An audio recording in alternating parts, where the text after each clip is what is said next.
Let us start with part 2 of the lesson Decimals. The contents that we are going to cover are addition of decimal numbers, subtraction of decimal numbers, multiplication of decimal numbers, and converting fractions to decimals and decimals to fractions. Addition of decimal numbers. The rules of adding decimal numbers are as follows. First, write the digits of the given numbers one below the other such that all the decimal points are in the same vertical line. Then we add as we add whole numbers, and finally we put the decimal point of the sum vertically below other decimal points. Now let us see some examples to understand these rules. The question is, we have to add the given numbers into first convert all the decimals to added into like decimals. Like decimals means we have to add zeros after the decimal in order to make it a like decimal. Like in this number we have 2 digits after decimal. The highest number is 3. So those numbers with 2 digits after the decimal, we'll add 1 0 to make it 3. So now we have converted the numbers in like decimals. Now write the decimals in column in such a way that the decimal points of all the decimals are in the same column. You can see here in this solution that all the decimals are in one vertical line. These decimals in between are in one vertical line. You have to write like that. At last, put the decimal point in the sum directly under the decimal point of all the decimals. So after adding, we have to add it exactly the way we add whole numbers and without considering the decimal point. After adding, we'll put the decimal point exactly below the other decimals point which we have written in a vertical form. Then we have one more question. Here all the decimal numbers are in like decimals. So we have to write all the numbers in such a way that it becomes like decimals. Like you can see 143.21 is written as 143.210. Why? Because they wanted to make it a like decimal. Then we'll write the numbers one after the other in such a way that all the decimals in the given question are in vertical line, and then after that we have to add just like we add the whole numbers, and in the answer again we'll put the decimal just below all the other decimals which are there in the question. Then we have subtraction of decimal numbers. The rules of subtracting decimal numbers are as follows. Write the digits of the given numbers one below the other such that the decimal points are in the same vertical line. That is exactly what we did in addition. We have to write the numbers in such a way that decimals comes under in such a way that all the decimals are in vertical line. Then subtract as we subtract in whole number. So there is no difference. It's exactly like addition. You can see the first question, subtract 8.93 from 13.94. So here all the decimals are already in like form because we have 2 digits after the decimal. So first we'll write 8.93 below 13.94 and the decimal points are placed in the same vertical line, and then we'll subtract the same way the way we subtract in whole numbers. You can see we are subtracting here and the decimal points are in one vertical line. So you have to put the decimals just below the other decimals in a vertical line, and we'll subtract this question exactly the way we subtract in whole number without considering the decimal, and after the subtraction we'll put the decimal just below the other 2 decimals. Then one more question we have. Subtract 191.765 from 843.92. Here you can see 92, 9 and 2 after decimal there are only 2 digits, and here we have 3 digits. So what are we supposed to do? We are supposed to convert it into like fraction. How? By adding a 0 here we'll make it a 3-digit number. So here you can see we have done that. Now we'll subtract both the numbers given, but before that we have to write in such a way that all the decimal numbers, that is both the decimal numbers, are in a vertical line and are placed in such a way that both are, the first decimal is exactly below the second decimal in a vertical line, and then we'll subtract the way we subtract in the case of whole numbers. So we'll subtract, we'll carry exactly the way we do in whole numbers without considering the decimals. After subtracting, we'll put the decimal in the answer exactly below the other two decimals which are there in the question. Then we have multiplication of decimal numbers. The rules of multiplication of decimal numbers are as follows. Take the two numbers as whole numbers. So for example, if two numbers are given like 2.4 into 6.3, you have to remove the decimal while multiplying. Don't see where the decimal is. Like we were considering the decimals while we were adding and subtracting, we were supposed to write it in vertical line, but in multiplication you're not supposed to see the decimal. You have to omit. You just forget about decimal while multiplying. Simply write the number 24 into 63 like this. You have to multiply these two numbers without considering the decimals. Then the second rule given is, in the product, place the decimal point after leaving digits equal to the total number of decimal places in both numbers. Then counting decimal point must always be done from the unit place to the product of the product. So what this implies is, first you'll multiply these two numbers. For example, after multiplying you got 2, 3, 9, 8, 4. For example, this is just an example. After multiplying you're getting a very big number like this. So when and where are you supposed to put the decimal? After solving these two, you have to see how many digits are there after decimal and total number of digits after decimal in both the numbers. So here we have 1, here we have 1. So total after 2 digits. So after 2 digits we'll put a decimal. Let us see one example now. Before we move on to the example, we have multiplication of a decimal by 10, 100 and 1000. So the working rule of multiplication of a decimal by 10, 100 and 1000 etc. are: number 1, to multiply a decimal by 10, move the decimal point in the multiplicand by one place to the right. So you can see here in question it is written 834.7 into 10. So we'll multiply it exactly the way we multiply the whole numbers. When we multiply whole number with 10, we get 8, 3, 4, 7 and 0. But after that you have to see where is the decimal in the question. It is after 4, but because we are multiplying it with 10 and there is 1 0 in 10, that means this point, this decimal will jump one time to the right. So it was between 4 and 7, it will jump from here to here. So it will come here. So the question, the answer that you will get is 8, 3, 4 and 7.0. 0.0 has no value. We can simply write 8, 3, 4, 7 like this. So when you're multiplying with 10, the decimal point in the multiplicand in the answer will jump or will move one place to the right. To multiply a decimal by 100, move the decimal point in the multiplicand by 2 places to the right. So you can see the example here. We are multiplying. When we multiplied, we got 9, 8, 2, 6, 0, 0 we must have got. So but we can see the decimal is here between 8 and 2, and we have 2 zeros in 100. That means the decimal point will jump 2 times to the right. So it was here between 8 and 2, it will jump 2 times. 1, 2. So it will come after 6. So 9826.0. That means 9826.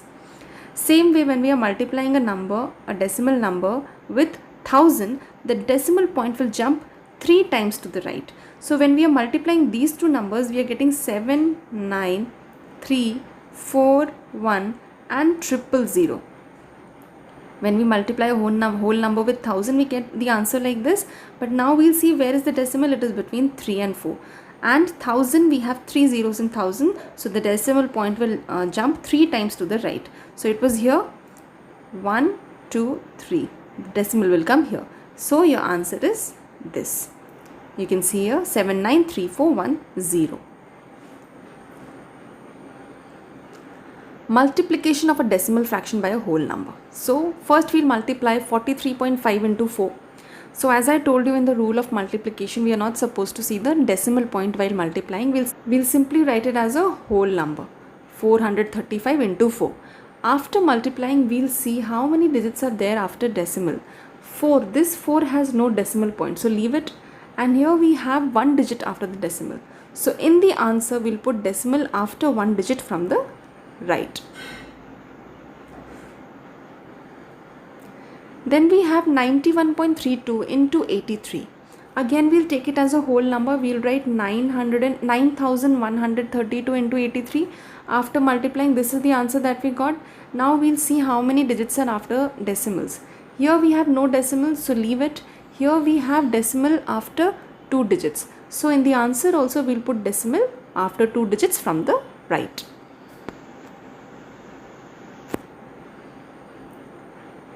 Now multiplication of a decimal number by a decimal number. Now in both the numbers we have decimals. 1.2 into 1.2. Again we'll write it as a whole number. 12 into 12. We'll get 144. 144 we got.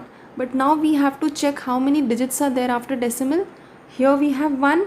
Here we have 1. So total is 2. So after 2 digits we'll put a decimal. So it will be 1.44. One more big example we have. 193.45 into 2.5.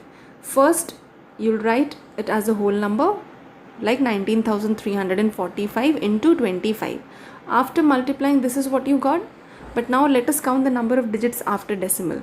Here we have 2, here we have 1. So total we have 3 digits after decimal. That means after 3 digits from the right, we'll put a decimal. So the decimal will come between 3 and 6. You can see here 483.625. Very easy it is. Now we are in the topic converting fractions to decimal. Step 1 is find the number you can multiply by the bottom of the fraction to make it 10, 100 or 1000 or any one followed by zeros. Step 2 is multiply both top and bottom by the same number. Then write down just the top number, putting the decimal point in the correct spot. Let us see the example, then you will understand the steps. Like you can see, the question was given convert 3 by 4 to a decimal. Step 1 is we can multiply 4 by 25 to make it 100, because the step 1 was we were supposed to make the bottom in the denominator, we have to convert it to make to some fraction to make it to 10, 100 or 1000. So if we'll multiply 25 with the 4, that is with the denominator, we'll get 100. So because we are multiplying 25 with the denominator, we are supposed to multiply it with the numerator as well. So when we multiply 4 with 25, we get 100. When we multiply 3 with 100, we get 75. Now 75 by 100 means there are 2 digits with the 100 with this number. So we'll put decimal after 2 digits. 1, 2. Then we'll put a decimal. So it will be 0.75. You can see in the answer it is written 0.75 because 100 has 2 zeros. So we'll put decimal from the right after 2 numbers. Now method 1 you understood, in the fraction has 10, 100 or 1000 as the denominator, and if it doesn't have, we have to convert it into like that. 25 by 100 means 0.25 because 100 we can see there are 2 zeros. So after 2 numbers, 2 digits from the right, we'll put a decimal. 8 by 10 we have written 0.8 because in 10 we have 1 0. So after 1 digit from the right, we'll put the decimal. 276 by 1000 we have 3 zeros in thousands, so we'll put a decimal after 3 digits from the right, so it will become 0.276. Then we have 17.10. First we'll write 17, then because in 10 we have 1 0, we'll put decimal after 1 digit from the right, that is 7. After 7 we'll put a decimal, so it will become 1.7. Same way 0.7 is equal to 7 by 10 because there's only 1 digit after decimal, so it will be 7 by 10. We are converting it into fraction. 0.009, as you can see here, that after decimal we have 3 digits, so it will become 9 by 1000 because 3 zeros are in 1000. Here after decimal we have 2 digits, and which number has 2 zeros? 100. So it will be 81 by 100. Same way we have 1000 here in the denominator, so we'll write 0.407 in order to convert the fraction into decimal. Method 2 is, if the fraction isn't like the one explained in the previous slide, we may be able to change it to an equivalent fraction which does have 10, 100 or 1000 as denominator. The fractions can then be converted in the same way as before. Like you can see 2 by 5. So 5 is the denominator, which can be converted to 10 how? By multiplying with 2. So when we multiply 5 with 2, we get 10 here, this one. Then because we have multiplied 2 with the denominator, we'll multiply 2 with the numerator as well, we'll get 4. So 4 by 10, which means 0.4. Then 3 by 50. Now 50 can be made 100. If we multiply 2 with 100, we'll get 2 with 50, we'll get 100. Because we have multiplied 2 with 50 to get 100, we'll multiply 2 with 3 as well to get 6. So it will become 0.06. Then 6 by 25. So with 25, if you will add 4, you'll get 100. So because with 25 you have multiplied 4, we'll multiply 4 with 6 as well, the numerator. So we'll get 24 by 100. Now in 100 we have 2 zeros, so after 2 digits from the right we'll put a decimal, so it will become 0.24. Then we have 5 by 4. 5 by 4 can be made 100, the 4 in the denominator can be made 100 by multiplying 25. So 4 into 25 is 100, so 5 into 25 is 125, so 1.25. Same way in the last one, 7 by 250. Now 250 can be made 1000. We cannot make it 100, so we'll make it 1000 by multiplying 4. Same way we'll multiply 4 with 7 to get 28, so it will become 0.028.